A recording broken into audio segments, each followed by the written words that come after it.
자, 오늘 말씀은 14만 4천 명에 대하여 말씀을 증거하겠습니다. 요한계시록 14장 1절에서 5절까지 읽어보겠습니다.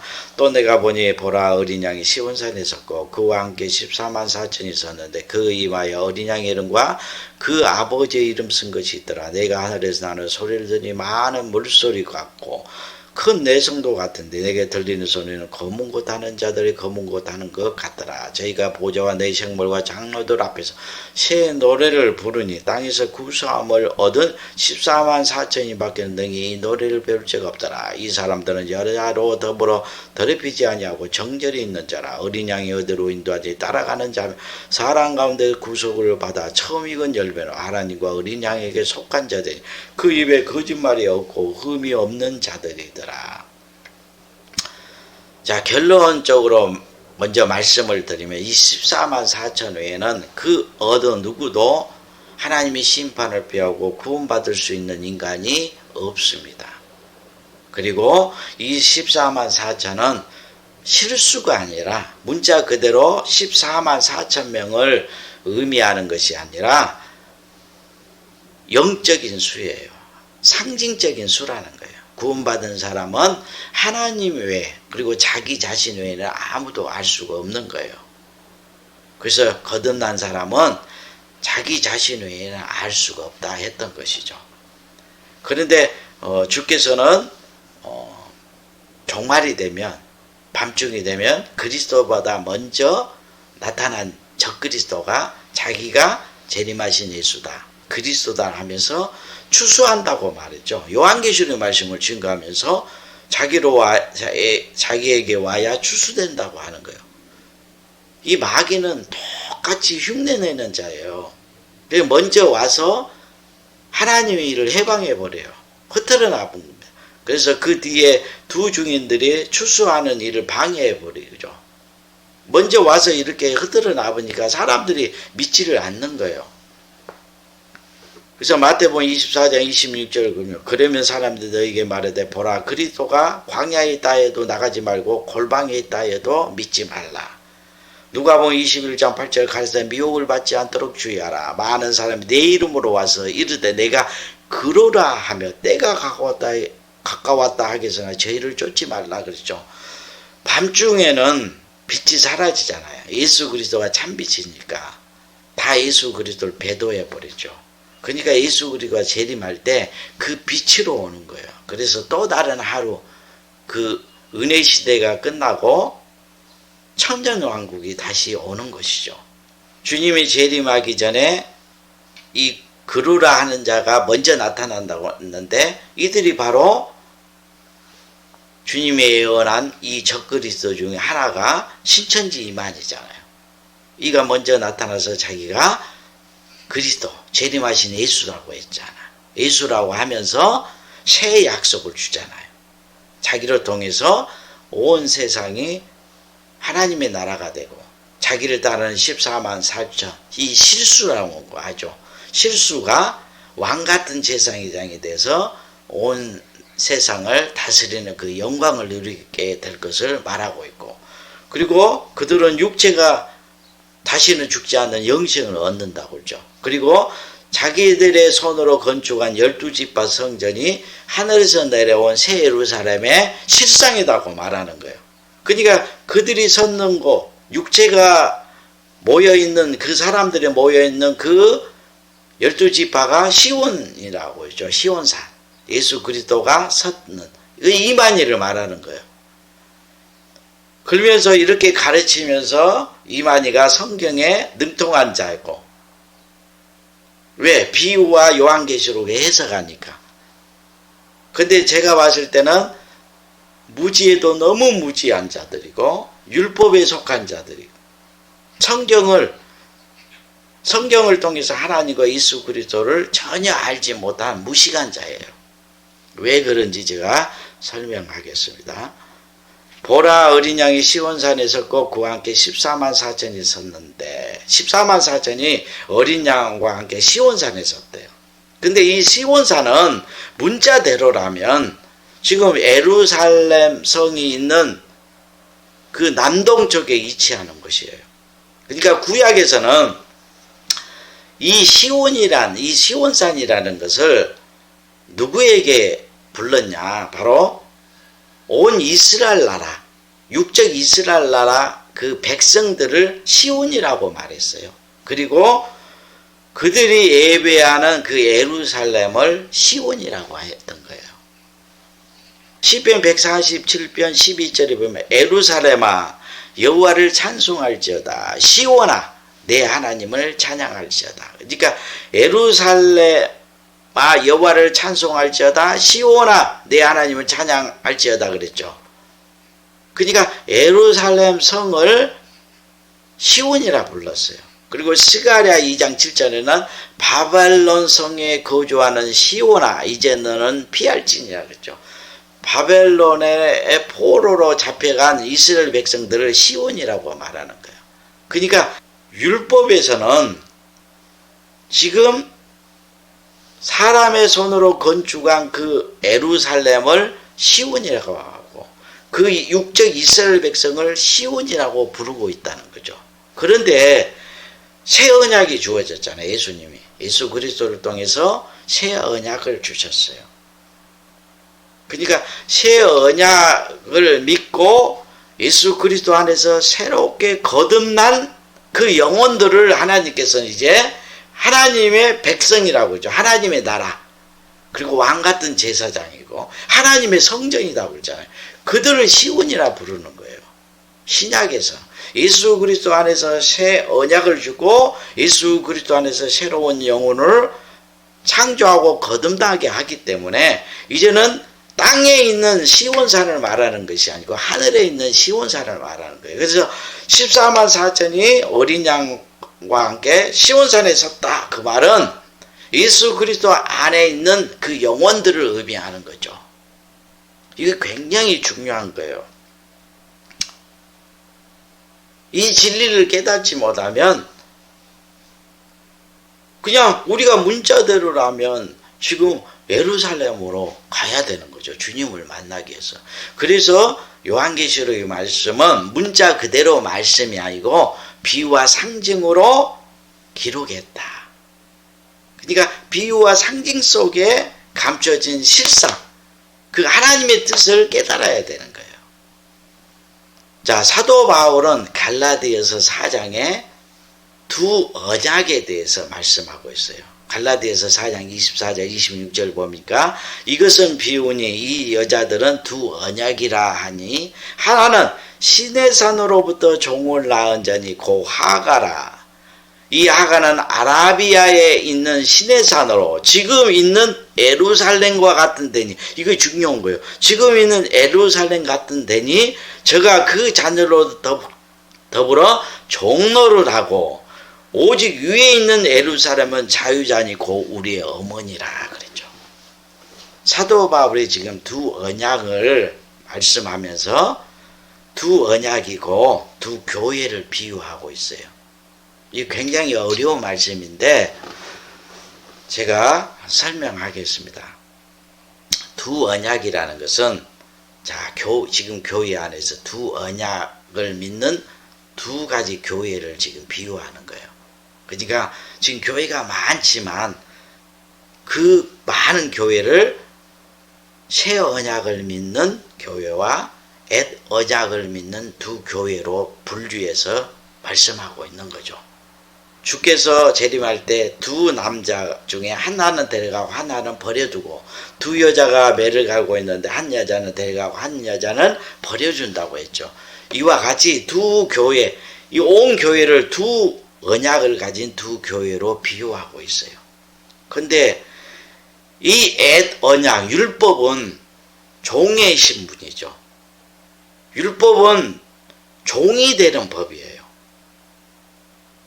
그러니까 이 율법은 여기서 시내산으로 있는, 지금 시내산으로 지금 있는 예루살렘과 같은 데니, 그죠? 그러니까 구약 이스라엘 백성들이 율법을 믿었잖아요. 지금 그걸 말하는 거예요. 그런데 새 언약, 예수 그리스도를 통해서 새 언약을 주셨죠. 그 새 언약은 종의 신분이 아니고 아들의 신분, 자유하는 그런 신분이에요. 그러니까 이 자유하는 여자가 되는 거죠. 그러니까 이 두 언약을 아브라함의 두 여자로 비유하는 거예요. 잘 들어보세요. 아브라함의 두 여자가 있어. 근데 한 여자는 하갈이에요. 이 하갈은 종의 신분이에요. 그리고 한 여자는 사라, 자유하는 여자예요. 종이 아니죠. 본처예요. 그런데 아브라함이 하갈과 잠을 자는데 그냥 아브라함이 싫어. 하갈은 그냥 아이를 쉽게 낳아버려요. 그게 누구예요? 이스마엘이에요. 이제 이스마엘은 아브라함의 육신의 씨로 낳은 거예요. 근데 사라와 동침하는데 사라는 아이가 안 생겨. 그러니까 종이 아이를 가지니까 사라를 핍박하는 거예요. 그러니까 이 사라가 종에게 핍박을 받으니까 하나님 앞에 눈물로 그냥 기도하는 거예요. 하나님께서 아브라함과 사라에게 약속을 하는 거예요. 너에게 아이가 생길 것이다. 그 아이가 이삭이라고 약속해줘요. 그러니까 그 약속으로 낳은 자녀가 이삭이에요. 엄청 중요한 거예요. 이스마엘은 하갈, 종이 낳은 자녀인데 어떻게 낳았습니까? 그냥 육신의 씨로 낳은 거예요. 그런데 사라가 낳은 이삭은 아브라함의 나이가 100세가 되고 사라 경수가 끊겨서 아브라함의 육신의 씨로는 절대로 낳을 수가 없어요. 그런데 오직 하나님의 언약, 약속으로 낳은 자가 이삭인 거예요. 이게 바로 예수 그리스도를 비유한 거죠. 동정녀 마리아에게 하나님의 아들이 나올 것을 약속했죠. 그 약속으로, 그 언약으로 나온 것이 바로 예수 그리스도죠. 말씀이 육신에 오신 분이죠.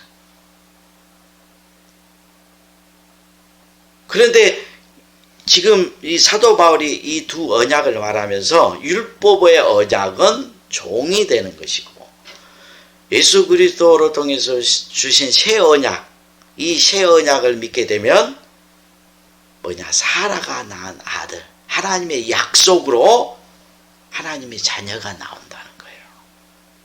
우리가 새 언약 예수 그리스도를 믿으면 우리의 영혼이 거듭나잖아요. 하나님의 자녀로.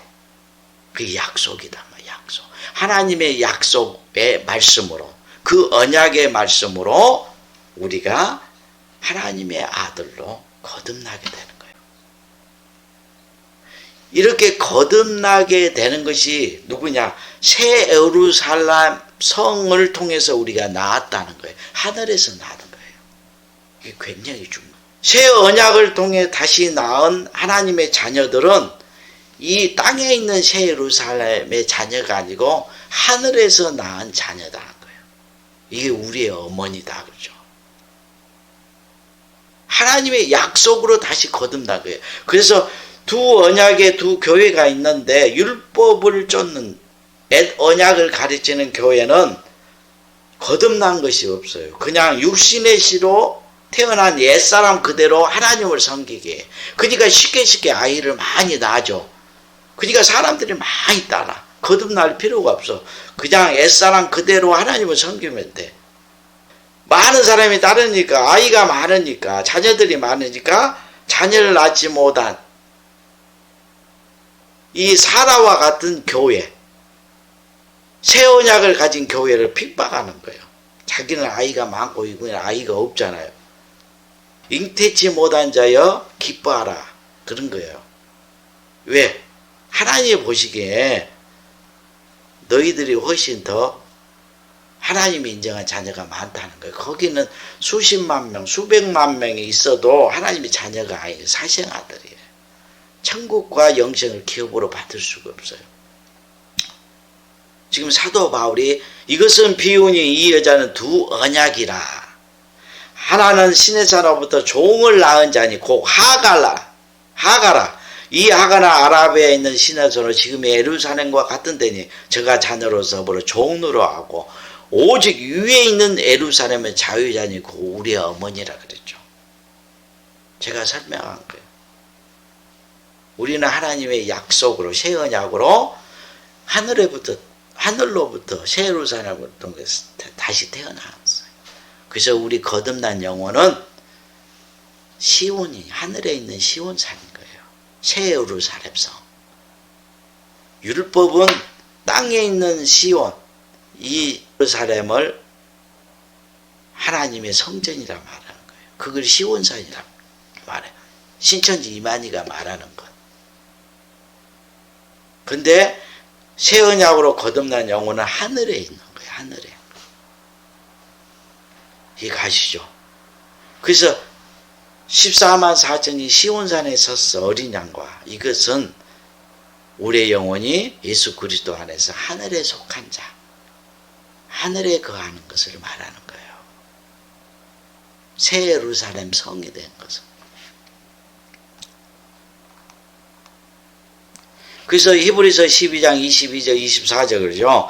그러나 너희가 이른 곳은 시온산과 살아계신 하나님의 도성인 하늘의 예루살렘과, 지금 하늘에 있는 시온산과 하늘에 있는 새 예루살렘 지금 말씀하고 있잖아요. 하늘의 예루살렘과 천만 천사와 하늘의 거룩한 장자들의 총회와 교회와 만민의 심판자이신 하나님과 및 온전케 된 의인의 영들과 새 언약의 중보이신 예수와 및 아벨의 피보다 더 낫게 말하는 뿌린 피니라. 지금 제가 설명하는 거예요. 너희가 이룬 것은 하늘에 있는 시온이라는 거예요. 시온. 그것이 뭐예요? 하늘에 있는 새 예루살렘. 그래서 지금 자기들의 손으로 건축한 그 12지파가 하늘에서 내려온 새 예루살렘의 실상이고, 자기를 쫓는 그 교회에 들어오는 무리들이 14만 4천의 실수라고 말하는 것은 다 땅에 있는 예루살렘 성을 하나님의 성전이라고 말하는 종이다라는 게, 종들. 율법을 쫓는 종이들. 그러니까 율법의 행위들, 어린아이들의 행위들을 하잖아요. 표적을 통해서 사람들을 미혹하는 거예요. 이게 하나님의 말씀이 그대로 자기를 통해 이루어진다는 것을 보이기 위해서 12지파도 막 건축하고, 그 성경의 이름대로 뭐 12지파 이름으로 막 성전을 짓고, 그 수가 실수라고 말하면서 사람들 모이게 하고, 이런 일들을 막 보이는 것은 표적이잖아. 표적. 말씀이 그대로 우리를 통해서 일어나는 그 표적을 보이는 거예요. 이 마귀가 지금 이렇게 표적을 통해서 사람들을 미혹하잖아요. 그래서 마지막 때 마귀가 큰 표적을 통해서 사람들을 미혹할 것이다 그랬잖아요. 말씀이 그대로 일어나는 그 표적들이 보여지는 것이고, 인간의 눈으로 보여지게 만드는 것이 마귀의 표적이다니까요. 그걸로 미혹하는 거예요. 그러니까 그들이 말하잖아요. 봐라, 말씀대로 다 이루어지고 있다, 실상으로. 이렇게 해서 사람들을 미혹하잖아요. 14만 4천 명이 여기 보니까 이마에 하나님과 어린 양의 이름이 기록되어 있다고 그랬죠. 인침을 받은 것을 말하죠. 이름이라는 것은 하나님의 소유가 된 것이요. 이름이 새겨졌다니 하나님의 소유로 기록된 것이요. 그리고 그 이름은 그와 같은 존재가 된 거예요. 이름을 받았다. 그 말은 하나님의 생명을 얻어서 하나님과 같이 하나님의 형상을 이루는 것을 말하는 거예요. 이게 굉장히 중요한 거죠. 그래서 요한계시록 7장에 보면 천사가 해돋는 곳에서부터 인치는 역사가 있죠. 새 언약과 새 법을 성령이 인치는 거죠. 하나님의 그 새 언약과 새 법을 그 영혼에 기록한 것을 말하는 거예요. 그래서 하나님의 인치는 역사가 끝날 때까지 네 천사를 붙잡아서 바람을 불지 못하게 한다고 그러죠. 왜 그러겠어요? 하나님의 그 인치는 역사, 다시 말해서 성령께서 새 언약과 새 법을 말씀을 가르쳐서 그 영혼에 새기지 않으면, 그 인치는 역사가 없으면 대환란을 벗어날 수 있는 인간이 하나도 없어요. 구원받을 인간이 하나도 없게 되는 거예요. 바람, 이게 네 천사가 바람을 일으킨다고 그랬죠. 근데 그게 뭐냐? 대환란의 바람을 말하는 거예요. 그 대환란을 벗어날 수 있는 인간이 없다는 거예요. 그래서 먼저 인치는 역사가 있는 거예요. 그리고 인치는 역사가 다 끝나면 그 네 천사를 놓아줘요. 그러면 자, 대환란이 일어나죠. 대환란을 가리켜서 태풍이 부는 걸로 비유하는 거예요. 우리가 비유적으로 꼭 추수할 때가 되면 태풍이 불어오잖아요. 그러면은 그 바람에 견디는 열매만 농부의 손에 추수되는 거예요. 그리고 다 떨어져 버리면 다 썩어버리잖아요. 이와 같이 대환란이 있기 전에 하나님 인치는 역사가 있고, 그 인치는 역사가 끝나면 이제는 대환란이 불어오게 돼요. 그러게 되면 이를 받는 자들, 새 언약과 새 법이 마음에 새겨진 자는 그 환란 가운데서 살아남는 거예요. 다시 말해서 그 환란이 오히려 그 영혼을 정과 흠이 없도록 거룩하게 정금이 되게 만들어요. 그러니까 불 속에 들어가면 정금이 되잖아요. 그러니까 환란을 통해서 더 온전한 영혼으로 나오게 되는 거죠. 그래서 환란, 이제 요한계시록 7장에 보면 인치는 역사가 있고, 그 뒤에 이일 후에 흰무리가 나오죠. 근데 이들이 다 어디서 나오냐? 환란 가운데서 나오는 자다. 그죠? 이들이 추수되는 거예요. 이들이 14만 4천 입맞은 자들이에요. 입맞은 자 외에는 절대 구원을 받을 수가 없다니까요. 그럴 수밖에 없어요. 아니, 새 언약과 새 법이 새겨지지 않았는데 어떻게 하나님 심판을 견디고 그리고 마귀의 시험을 이기고 이기는 자가 되겠어요? 마귀의 시험에 빠지게 되면 다 짐승의 표를 받게 되잖아요. 13장에 보면 요한계시록 13장 6절 10절 짐승이 입을 위하여 하나님을 향하여 해방하되 그의 이름과 그의 장막고 하늘에 거한 자를 해방하더라. 또 권세를 받아 성도들과 싸워 이기고 각 족속과 백성과 방과 나라를 다스리는 권세를 받으니 중임을 당한 어린 양의 생명책에 창세에 이르고 농맹되지 못하고 이 땅에서 사는 자들은 다 짐승에게 경배하리라. 누구든지 귀가 있거든 들을지어다. 사로잡는 자는 사로잡힐 것이요 칼로 죽이는 자는 자기도 마땅히 칼에 죽이요 성도들의 인내와 믿음이 여기 있느니라. 그러니까 짐승이 성도가 싸워 이겨버린대요. 요한계시록에 보면 짐승이 두 증인을 이겨버리잖아요. 왜 죽잖아요, 두 증인이. 이 맞지 않는 자 외에는 다 짐승에게 경배하는 자예요. 짐승을 따르게 돼 있어요. 요한계시록 13장 15절 18절이죠. 저가 모든 자 곧 작은 자나 큰 자나 빈궁한 자나 자유한 자나 종들로 그 오른손이나 이마에 표를 받게 하고 누구든지 이 표를 가진 자에는 멸망을 못하게 이 표는 곧 짐승의 이름에 그 이름의 수라. 지혜가 여기 있으니 총명이 있는 자는 그 짐승의 수를 세어보라. 그 수는 사람이 쓰니 666이라.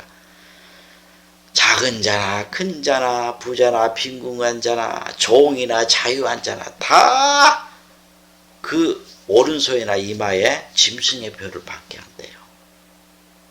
놀랍지 않습니까? 짐승들이 나타나서 그 마귀의 말과 그 마귀의 영으로 그들을 미혹해서 다 짐승을 쫓지 않으면 그 영혼을 죽여버리고 짐승을 쫓은 자들은 살려줘서 우상숭배하게 하고 마귀를 찬양하게 만드는 것이 대환란인 거예요. 근데 누가 14만 이외에 흰무리들은 뭐 일반 구원받는 백성이 아니요. 흰무리들은 인을 맞고 나서 환란 가운데서 더 온전한 영혼, 정금이 되어 나타나는 거죠. 그게 추수된 거죠. 바람을 통과해야 농부의 손에 추수되는 거죠. 육적으로도.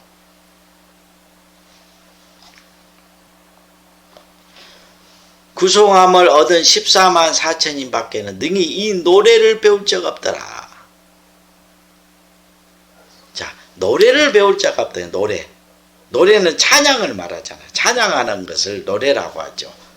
그러니까 이 말씀을 가지고 어떤 사람들은 새 찬양을 작사, 작곡, 노래에 부르는 거예요. 이것이 임마진 14만 4천이 돼요. 이런 자들로 통해 빨리 이렇게 가르치는 자는 성경에 무지하니까 빨리 도망해야 돼, 그곳에서. 아니, 작사, 작곡을 못하면 새 노래를 못 부르는 거예요? 구약에 있는 찬송을 불러도 새 노래를 부르는 거예요. 새 찬송가를 불러야 새 노래를 부른 게 아니다는 거예요. 이건 너무너무 성경을 알지 못한 무지한 자, 거듭나지 않는 사람들입니다. 이 새 노래를 배울 자가 없다는 것은 배워서 부르는 거잖아요. 이건 뭐냐? 구원의 말씀을 배워서 성령을 통해 가르침을 받아서 거듭난 영혼이 되어서 구원받는 백성이 되어야 하나님을 찬양하고 노래할 수 있다는 거예요. 이 뜻이에요. 새 사람으로 새롭게 창조되고 거듭난 자만이 새 노래를 부를 수 있다는 말씀이죠. 왜냐하면 새 언약은 새 사람을 창조하는 거잖아요.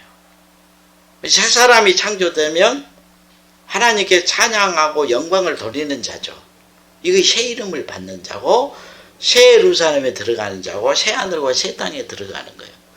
그리고 이 새 포도주를 마시는 자고 본래 아담과 하와는 하나님께 찬양과 영광을 돌리기 위해서 지음을 받았죠. 근데 아담과 하와가 뱀의 미혹을 받아서 타락함으로 아담의 모든 후손들, 인류의 모든 사람이 하나님께 찬양을 돌리지 못하잖아요. 그러니까 두 번째 아담을 세상에 보냈죠. 그분이 예수 그리스도예요. 말씀이 육신이 되어 오신 분. 그를 믿는 자 안에서 새로운 피조물, 새 사람을 창조하잖아요. 이렇게 새롭게 창조된 자들이 하나님께 참으로 찬양과 영광을 세세토록 부를 수 있는 자라는 거예요. 그렇게 되면 하나님을 참으로 찬양과 영광을 돌리는 이 노래를 부르기 위해서는 배워야 되잖아요. 구원의 말씀을 배워야 되잖아요. 그래서 구원의 말씀을 배우는 것이 노래를 배우는 거예요. 이 노래를 다 배워야 하나님께 찬양을 할 수 있죠. 구원의 말씀, 성령이 가르치는 그 구원의 말씀들을 다 배워야 참으로 하나님께 찬양과 영광을 돌릴 수 있는 자다. 근데 이들이 14만 4천 이외에는 이 노래를 불러서 이 노래를 배워서 하나님께 노래할 자, 찬양할 자가 없다는 거예요. 이사야 43장 21절 이 백성은 내가 나를 위하여 지었다니 나의 찬송을 부르게 하려 함이라. 이거 여기서 나오잖아요. 제가 설명한 말씀이. 예수 그리스도 안에서 새 사람을 지금 창조하고 있는데 이 백성은 내가 나를 위하여 지었다고 했잖아요. 창조했다고. 새로운 피조물로. 그 이유가 뭐예요? 나의 찬송을 부르게 하려 합니다. 이렇게 새롭게 창조되지 않으면 하나님께 찬양을 부를 수가 없는 거예요. 근데 이 14만 4천만이 짐승의 표를 이기잖아요. 짐승들의 미혹을 이기는 거예요. 짐승의 미혹을 이기는 것이 밤중에는 온 교회가 밤이 되니까 짐승들이 다 미혹해 버렸잖아요.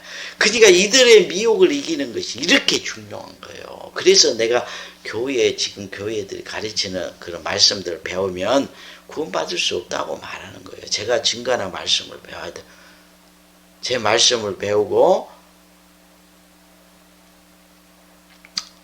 주의 재림과 심판의 말씀을 믿어야 추수된다 한 거예요. 그냥 하는 말씀이 아닙니다. 이 사람들은 여자로 더불어 더럽히지 않고 정절이 있는 자라 그러죠. 여자로 더럽히지 않았대요.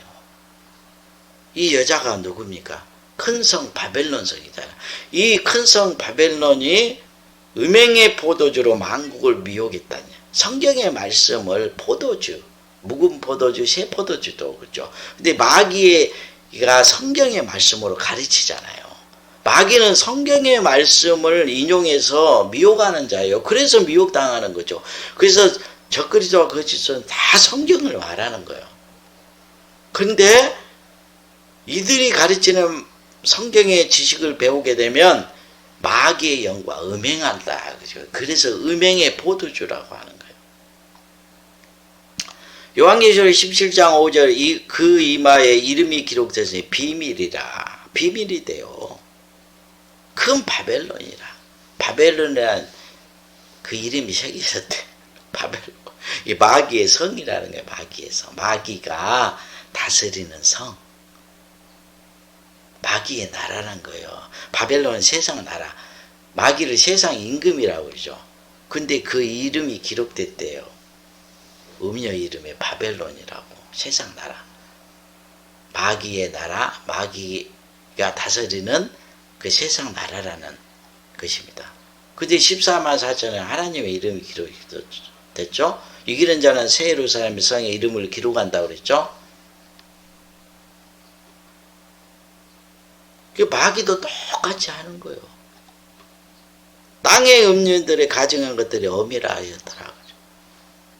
요한계시록 18장 3절 그 음행의 진노의 포도주로 인하여 만국이 무너졌으며 또 땅의 왕들이 그로 더불어 음행하였으며 땅의 상고들도 그 사치 세력에 치부하였더라.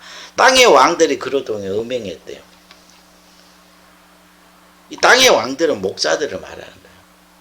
이 음녀 큰 성 바벨론은 짐승이 다스리는 나라죠. 마지막 때 주님께서는 적그리스도와 거짓자 이 짐승들이 나타나서 많은 사람 미용한다고 했죠. 많은 사람 미용하니까 많은 사람들이 그 짐승을 따르면 뭐를 세워요? 교회를 세우잖아요. 교회를 세워. 사람의 손으로 교회를 세우면 많은 사람이 세우니까 큰 교회, 작은 교회, 초대형 교회를 세우는 거예요. 수만, 수십만 명이 모여서 초대형 교회를 세워. 그러면 이름이 유명해지죠? 이름이 유명해지면 뭡니까? 전 세계 목사들이 이름이 유명한 목사에게 찾아오죠. 왜?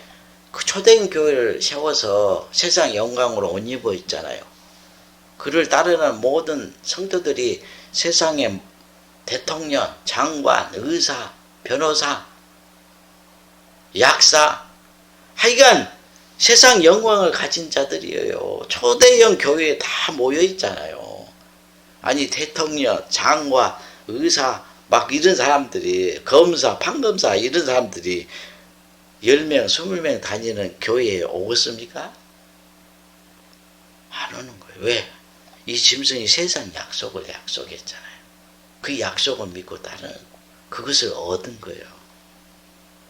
그러니까 모든 목사들이 다 정욕이 있잖아요. 주의 종들이 온전히 안 됐으니까 이름이 유명한 목사들, 이 초대형 교회를 이루는 이 짐승들의 설교를 배우고 그 영을 충만히 받으면 그게 성령으로 생각하는 거예요. 하나님이 지고 그러니까 성공했잖아요. 이렇게 생각하는 거예요. 그래서 그 음녀 바벨론 성에 가는 거예요. 그래서 짐승들에게 말씀을 배우고 그 영을 흡족히 받아 마시고 자기 교회에 와서 성도들을 가르치죠. 그래서 온 교회가 망해버린 거예요. 그래서 그 초대인 교회에 그 가르치는 마귀의 지혜가 누룩이 돼서 떡덩이에 번져버린 거예요. 그래서 교회 안에 지금 배우고 가르치는 모든 그 설교들은 다 짐승의 그 마귀의 지혜가 들어간 누룩이 번진 떡덩어리다는 거예요. 온 떡덩어리에 번졌다. 그 말은 교회에서 가르치는 그런 설교들은 다 뭐냐, 마귀의 지혜가 들어가서 하나님이 인정하지 않는 다 죄악이라는 거예요. 음행의 포도주예요. 그래서 다 버리라는 거예요. 정금을 다시 사서 하나님이 인정한 부요를 가져라. 하늘의 보화를 쌓아라는 거죠.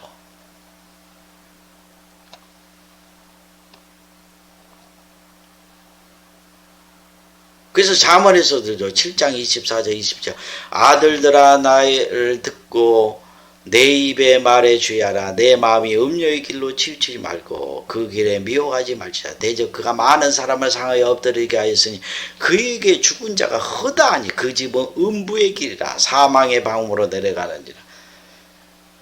음녀 바벨론, 이 음녀에게 만국이 미혹되어 망했다 그러죠.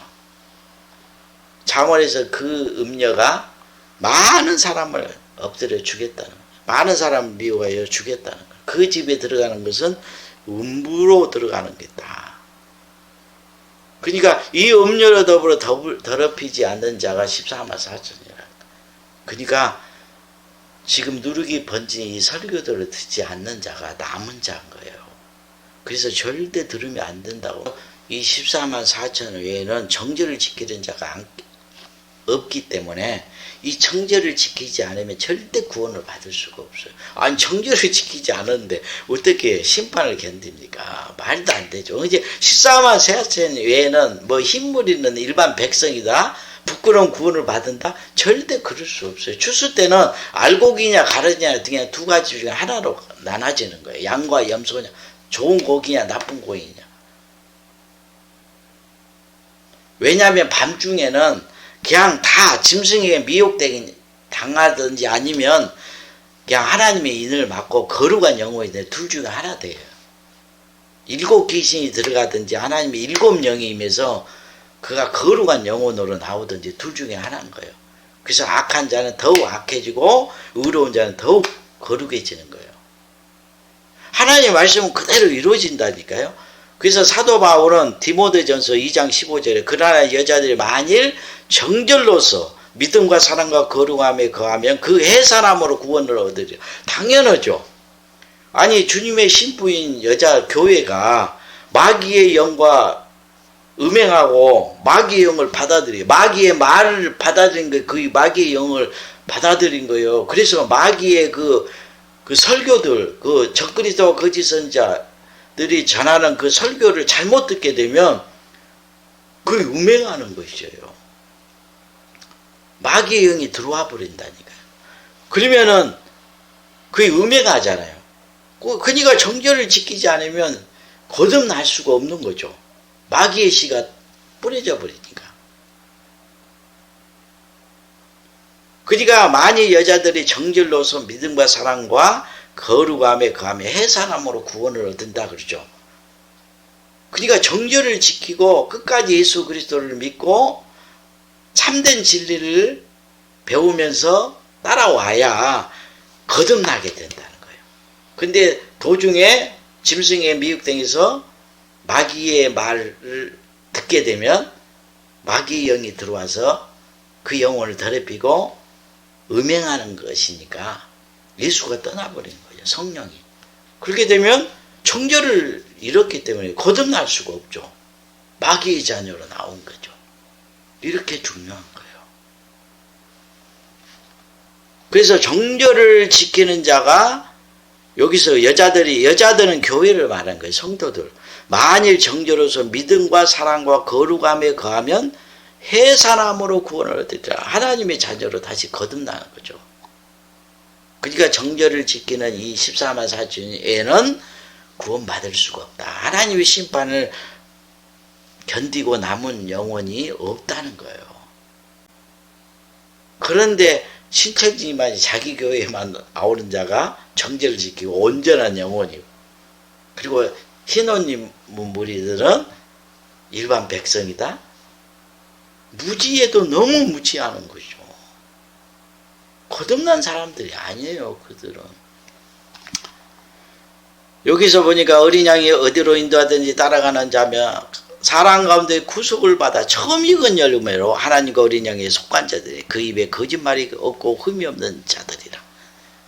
여기서 또 나오죠. 14만 4천이 하나님의 심판을 피하고 구원을 받는 영혼이라는 것이 이 말씀을 통해 알 수가 있어요. 또 어린 양이 어디로 인도한지 따라가는 자가 14만 4천이라고 그랬잖아요. 그리고 구속함을 받았다며, 예수의 피로 구속함을 받은 처음 익은 열매로, 그렇죠. 사람의 마음, 영혼은 만물보다 거짓되고 심히 부패하다고 그랬죠. 자, 심히 거짓되고 부패해요. 그러면 심히 거짓되고 부패한 마음이 그 입에서 마음에 있는 걸 말한다고 그러죠. 거짓말을 말하는 거예요. 입에 거짓말이 없다. 그 말은 이 심히 거짓되고 만물보다 거짓되고 심히 부패한 그 마음이 예수 그리스도 안에서 이제 하나님이 농사하는 거죠. 그래서 그 열매를 맺혀서 그 거짓되고 부패한 마음이 진리의 마음이 되는 거예요. 진리의 마음이라는 것은 하나님의 마음, 그리스도의 마음을 이루는 것이죠. 만물보다 거짓되고 심히 부패한 마음이 말씀을 깨달아서 그 거짓된 마음과 생각, 부패한 마음과 생각이 하나님의 마음과 그 생각으로 다시 창조되고 거듭난 것을 말하죠. 즉 거듭난다는 것은 이렇게 중요한 거예요. 우리의 그 거짓되고 부패한 마음이 그리스도의 마음, 예수 그리스도의 마음과 생각으로 다시 창조되고 거듭나야 돼요. 이거의 진실이잖아요. 진실한 마음. 이거 열매를 맺는 거예요. 이 열매를 맺히면 그리스도의 마음과 생각을 갖게 되는 거예요. 그러면은 이 거짓되고 부패한 마음이 그리스도의 마음으로 새롭게 창조되고 거듭났잖아요. 그러면은 그 입에서 마음의 진실을 말하잖아요. 거짓이 없는 거예요. 그래서 주님을 사랑합니다, 형제를 사랑한다, 이런 마음 말들이 다 거짓말이 아니고 마음의 진실한 마음이 되어서 말하는 것이에요. 진실을 말하는 거예요. 예수님이 다 진실을 말했죠. 하나님을 사랑하고 목숨보다 사랑. 그 주를 하나님을 위해서 목숨을 버리잖아요. 세상을 사랑하지 말라, 돈을 사랑하지 말라. 예수 그리스도의 진실한 마음인 거예요. 하나님의 마음을 이루었잖아요. 그러니까 거짓을 말하지 않는 거죠. 그래서 거짓말을 한 자는 새 예루살렘에 들어갈 수 없다고 그랬잖아요. 요한계시록에. 지금 이걸 말하는 거예요. 열매가 돼서 첫 열매, 진리의 열매를 맺었다는 거예요. 그리스도의 마음을 갖게 되는 거예요. 예레미야 17장 9절에 만물보다 거짓되고 심히 부패한 것은 마음이라 누가 능히 이를 알리오, 그러죠. 하나님을 사랑한다, 형제를 사랑한다, 내가 세상을 사랑하지 않는다, 막 목사들이 세상을 사랑하지 말라, 돈을 사랑하지 말라 설교 잘 하잖아요. 근데 그들이 그 마음을 이루어서 말하고 있는 것이 아니잖아요. 세상을 사랑하는데 말씀이 그렇게 기록되어 있으니까 하는 거예요. 가르치는 거예요. 거짓을 말하는 거예요. 그래서 이 열매를 맺혀서 진실한 마음이 될 때, 그리스도의 마음과 생각을 가질 때 그 입에서 거짓말을 하지 않는 자고, 그리고 그들이 첫 열매가 돼서 하나님께 드려진 온전한 영혼이라는 거예요. 흠이 없고 온전한 영혼이다. 여기 하나에서 14만 4천여에 하나님이 받을 영혼이 없구나 알 수가 있죠. 구약에서는 하나님께 율법에 이스라엘 백성에게 농사를 지었어. 그러면 아무거나도 바치라고 합니까? 처음 난 거. 농사에서 첫 열매를 하나님께 드려야 되고, 짐승 중에서도 기르는 가축 중에서도 처음 난 자, 흠 없는 것을 하나님께 제물로 드리라고 한 거예요. 하나님은 처음 난 것과 흠이 없는 것을 받아요. 아니 하나님이 거룩하시고 온전한 분이신데 아무거나도 막 더럽고 흠이 있고 막 그런 걸 받겠습니까? 첫 열매와 흠이 없는 걸 받는 거예요. 이것은 하나님의 농사에서 이렇게 흠이 없고 온전한 영혼만 하나님이 받는다. 빌립보서 2장 15절 16절에 이는 너희가 흠이 없고 순전하여 어그러지고 거스린 세대 가운데서 하나님의 흠없는 자녀로 세상에서 그들 가운데 빛들로 나타나며 생명의 말씀을 받게 나의 다름짓도 헛되지 아니하고 수고도 헛되지 아니하므로 그리스도의 날에 나로 자랑할 것이 있게 하려 함이라. 그리스도의 날에 재림할 때 이렇게 흠이 없어야 된대요.